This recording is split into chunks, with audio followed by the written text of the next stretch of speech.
Hello again. Dito kami sa successful naman nakapag-order si Ma'am Shi. Ito yung parang Figaro Group siya eh. Ito. Yung Angel's Pizza kasama sa Sa Figaro Group Express. Ayan. Yan sa may Shell Congressional. Magkatabi siyang mini stop. Ayan. Mini stop. Dito kami nagpapagas lagi. Ay, nagpapa-charge. Dito yun namin pinapaalagaan yung mga sasakyan namin ni Ma'am Shi. Change oil. Yun oh. Change oil. Yung mga basta problema sa car, ganun. Pero nakakatawa mga friends. Pero ang kinakarga namin sa sasakyan namin ay Petron Blaze, hindi Shell. Kasi pero dati Shell kami V-Power. Kaya lang kasi ang naging insidente noon, pumunta kami ng Subic. Mauubusan ng gasolina, wala akong makitang Shell. Sabi ko, sige na, Petron na lang. Yun, since doon hindi na kami nagbago. Kasi San Miguel Group of Company. Hindi, bago pa kayo naging San Miguel, nagpe-Petron na tayo. Yeah. O kasi si Ma'am Shi, yung company niya kasama sa group of companies ng San Miguel. Ang Petron San Miguel din, yung company nila San Miguel din. Nagkataon na gano'n. So lalo kami naging loyal sa Petron. So bumili din kami ng kasi medyo mahaba yung biyahe, siguro mga 45 minutes to 1 hour. Medyo kanina pa kami nag-agahan bumili si Ma'am Shi bumili kami si Ma'am Shi ng yan Ma'am Shi? Muffin Royal. Cheese Royal. Hindi naman gano'n ka-fantastic kasi ininit nila, malamig pa rin sa loob. Iba talaga pag yung bagong luto, mabango, masarap. Pero pwede na. Pero mahal, 85 eh. So matikman lang gano'n. Buti isa lang bilhin namin. Tapos ito na yung Angel's Pizza. Ayan. Yun yung Angel's Pizza. Yan yung iuwi namin sa... Tsaka meron din isa pang pack para doon sa dadaan namin sa parents ni Ma'am Shi. Ano ba yan? Spinach, Tapos ayan, Figaro. Yung tissue nila eh. Tapos bumili din kami ng milk tea. Hindi ko alam kay Ma'am Shi kung ano tong milk tea na to eh. Ito Di Figaro. Hindi, ano Oo nga, ano ang klase? Brown sugar. Yan.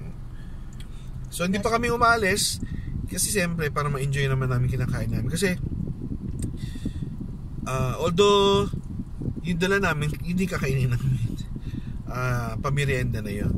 Sana nga din, pero hindi rin kami magtatagal. Tsaka mga friends, bala ko rin interviewin yung nanay ko para sa future, siyempre diba, hindi naman natin pag matanda na ako, siyempre hindi naaabutin ng nanay ko yung pagiging matanda ko. Nanay ko kasi 83 na eh. Gusto ko masama siya dito sa YouTube channel, sa Tigris sa Chaos Adron channel, para man lang hindi ko nagawa sa tatay ko yun.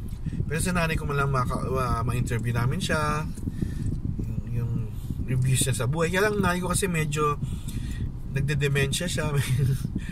Pero makita ko man lang na kahit dito sa channel namin buhay siya, alive siya, gano'n.